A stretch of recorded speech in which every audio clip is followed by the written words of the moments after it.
ভিডিওটা উপর করবেন না, সূরা হাশরের লাস্টে 3 আয়াত শুনে যান। বিসমিল্লাহির রহমানির রহিম হুয়াল্লাহুল্লাযী লা ইলাহা ইল্লাহু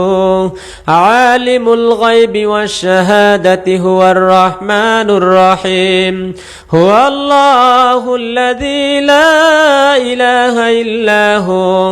আল মালিকুল কুদ্দুসুস সালামুল মুমিনুল মুহাইমিনুল আজিজুল জাব্বারুল মুতাকাব্বির